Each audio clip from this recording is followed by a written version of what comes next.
Hai teman-teman, kenalkan saya Kuncoro Dewi Rahmawati atau biasanya orang-orang memanggil saya Fang-Fang. Nah, pada kesempatan kali ini saya akan berbagi terkait dengan teknik penyusunan wawancara dan teknik pelaksanaan wawancara. Capaian pembelajaran kita adalah yang pertama, peserta diharapkan mengetahui cara mempersiapkan panduan wawancara. Dan yang kedua adalah peserta diharapkan tahu bagaimana cara melaksanakan wawancara. Oke, teman-teman semuanya di sini apakah teman-teman pernah mendengarkan kata assessment? Assessment merupakan proses pengumpulan informasi yang digunakan sebagai pengambilan sebuah keputusan. Jadi ini merupakan serangkaian proses seperti itu. Nah, jenis-jenis assessment itu pun ada berbagai macam. Ada observasi, wawancara, tes, serta studi dokumen. Dan pada kali ini kita akan belajar terkait dengan wawancara.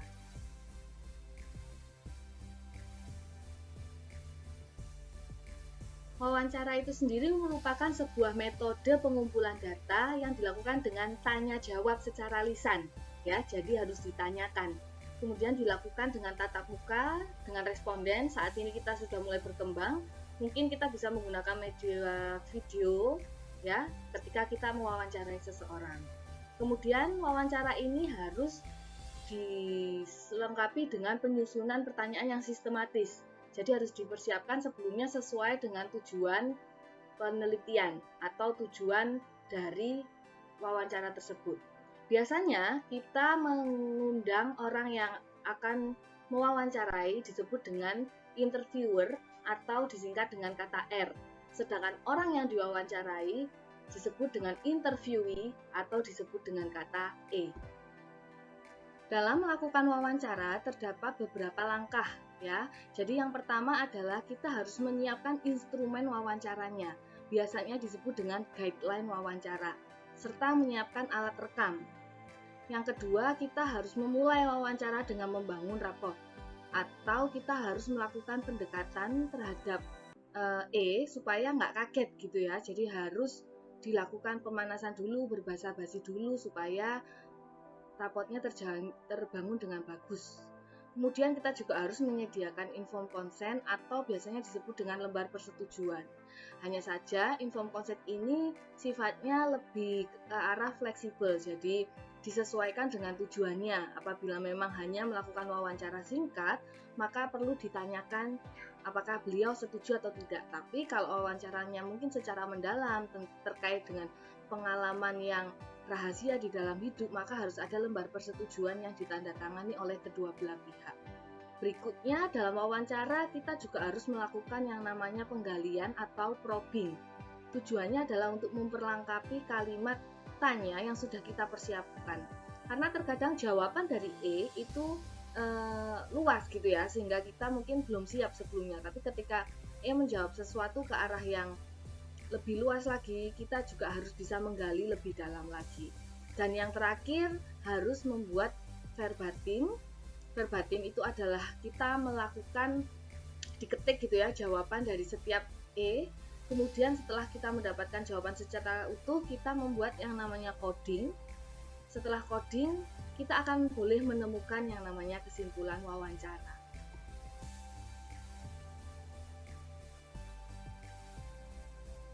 Rancangan wawancara atau rancangan interview itu meliputi 3 hal.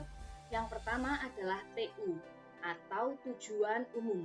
Tujuan umum ini adalah goal atau hasil akhir apa yang ingin dicapai oleh si R. Setelah kita mempunyai satu tujuan umum, biasanya R menurunkan menjadi beberapa tujuan khusus. Biasanya disingkat dengan TK. Meliputi sub-sub topik yang harus tercakup untuk mencapai TU, itu tadi. Jadi kita akan punya satu TU, lalu ada beberapa TK. Dari TK yang sudah tertulis, maka baru akan diturunkan menjadi formulasi pertanyaan wawancara. Nah, pada kali ini kita akan menentukan TK yang sudah disepakati untuk mencapai tujuan untuk memahami user. Ya, di mana yang pertama adalah TK physical, di mana itu terkait dengan atribut-atribut fisik.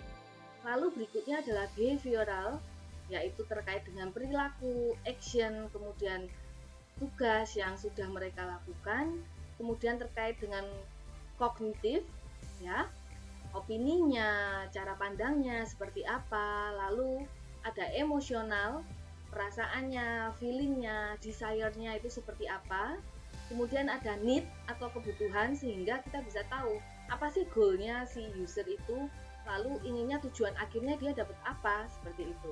Kemudian ini juga salah satu yang terpenting yaitu adalah challenge, di mana kita harus tahu apa yang membuat dihindari oleh si user atau menjadi penghambat dari penggunaan sesuatu yang ingin kita ketahui, ya. Kemudian kita juga bisa menanyakan tentang culture atau kebiasaan yang biasanya dilakukan dan event atau kegiatan atau mungkin ada kejadian-kejadian tertentu yang terkait dengan tujuan umum yang akan kita gali. Oke, kali ini kita akan berlatih terkait dengan kita punya satu contoh gitu ya. Dengan tujuan umumnya adalah menganalisa pengalaman user dalam mempelajari bahasa kanji.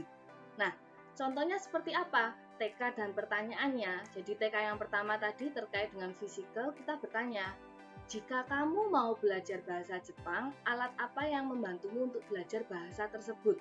Ceritakanlah lebih lanjut. Nah, di situ kan si E akan cerita terkait dengan fisiknya, gitu ya. Lalu yang kedua terkait dengan behavioral. Ceritakanlah apa yang kamu lakukan dengan alat atau mungkin buku tersebut saat kamu mempelajari bahasa kanji. Jawabannya akan beraneka ragam sesuai dengan behavioralnya si E. Lalu berikutnya terkait dengan emosional. Bagaimana perasaanmu saat belajar menggunakan alat tersebut? Kemudian di need, ini contoh pertanyaannya adalah, kenapa sih kamu itu harus belajar bahasa kanji? Atau apa sih yang ingin kamu raih ketika kamu berhasil belajar bahasa kanji? Nah, kemudian challenge di situ kita tanya nih, pengalaman apa yang kurang menyenangkan saat menggunakan atau menjalankan hal-hal yang sudah diceritakan di atas. Di situ kita akan belajar challenge-nya apa sehingga kita mungkin tidak akan mengulangi hal yang sama. Kita melakukan perbaikan ketika kita sudah mendapatkan data tersebut. Lalu pertanyaan terkait dengan konteks, apa yang membuatmu les bahasa Jepang di tempat tersebut, misalnya seperti itu. Ceritakan situasi sekitarmu saat belajar bahasa kanji, misalnya seperti itu. Kemudian terkait dengan culture, mengapa belajar bahasa kanji itu penting bagimu, gitu ya. Dia akan menjawab sesuai dengan culture-nya, kenapa, seperti itu. Lalu event, contohnya, hal apa sih yang mendorongmu untuk belajar bahasa kanji?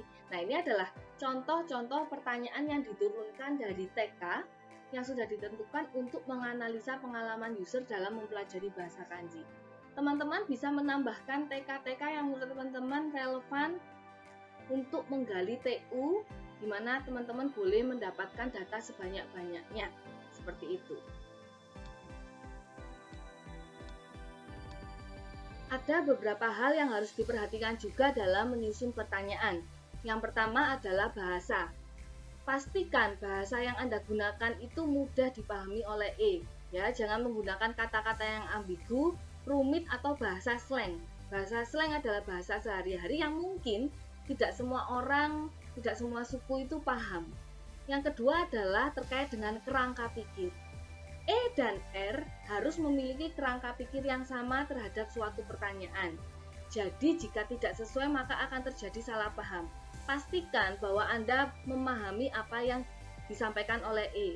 Anda boleh melakukan konfirmasi jika Anda merasa kurang sesuai dengan pemahaman, gitu ya. Lalu relevansi pertanyaan. Teman-teman harus menyiapkan pertanyaan yang relevan, karena jika tidak, maka mereka akan curiga. Loh, ngapain sih ditanyain pertanyaan ini? Ini kan tidak sesuai dengan tujuannya, seperti itu. Lalu juga dengan taraf informasi. Teman-teman harus paham apa latar belakang pendidikan, keluarga, atau mungkin suku yang dimiliki oleh E. Jangan sampai Anda mewawancarai orang yang, mohon maaf, misalnya hanya lulusan SMP, tapi kita menggunakan bahasa-bahasa tertentu yang sungguh sulit sehingga dia susah untuk memahami, atau kita menggunakan perumpamaan yang sulit sehingga dia susah untuk memahami. Ya, lalu juga dalam social acceptability, teman-teman juga harus memiliki gesture atau mungkin respon yang baik terhadap jangan sampai mereka merasa terhakimi oleh pertanyaan yang disampaikan oleh kalian. Oke, ada beberapa macam tipe pertanyaan. Tipe yang pertama adalah open question. Open question adalah pertanyaan yang membuat itu terdorong untuk memberikan jawaban seluas-luasnya, gitu ya. Jadi pertanyaannya disusun sedemikian rupa agar itu bisa cerita. Contohnya highly open, misalnya seperti ini. Ceritakan pada saya tentang dirimu.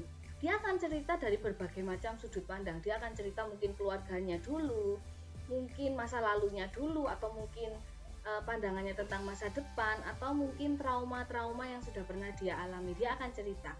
Tapi kalau yang namanya moderately open, itu masih mendorong si untuk menjawab pertanyaan sebanyak-banyak seluas-luasnya. Hanya saja kita membatasi. Contohnya, ceritakan pada saya mengenai hobimu. Dia akan cerita tentang hobinya saja, gitu ya. Lalu tipe yang kedua adalah closed question.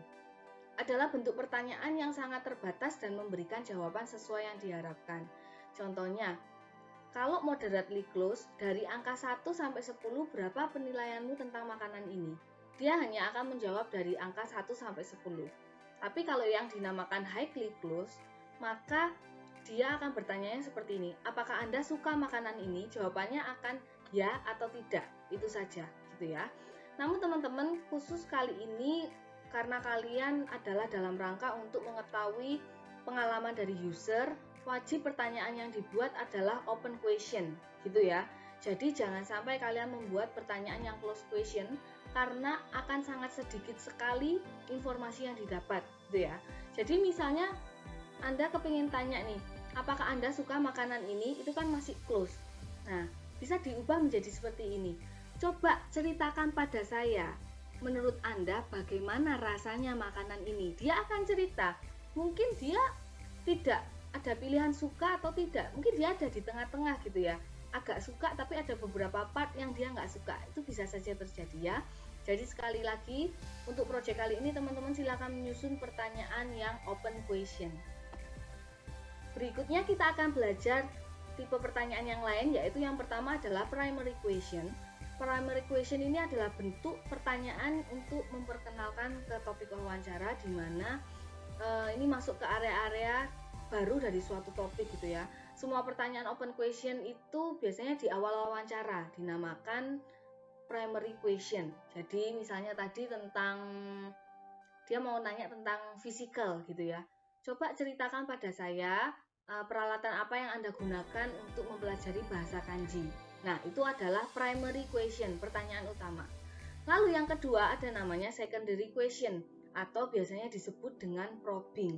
Secondary question ini tujuannya untuk menggali. Biasanya secondary question ini sangat menentukan jawaban dari primary question.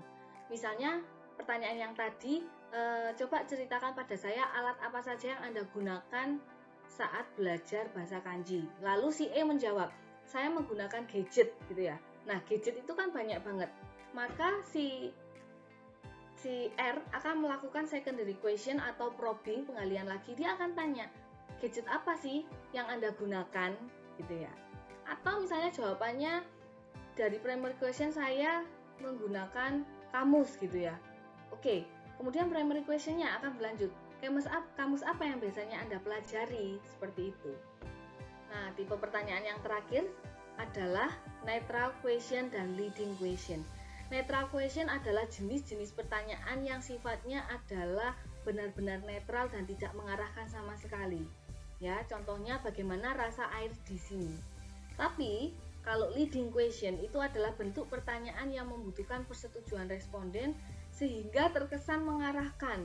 Nah, terkadang juga leading question ini dilakukan ketika ingin mengarahkan jawaban terhadap suatu opini gitu ya. Contohnya, bukankah air di sini rasanya asin? Ya. Khusus untuk teman-teman kali ini, teman-teman sebisa mungkin membuat pertanyaan yang netral.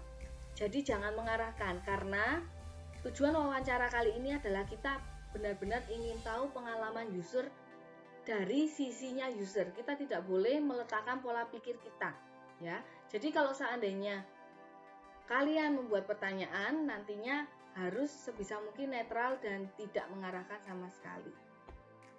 Oke teman-teman, itu tadi adalah langkah-langkah menyusun guideline wawancara. Selamat berproses.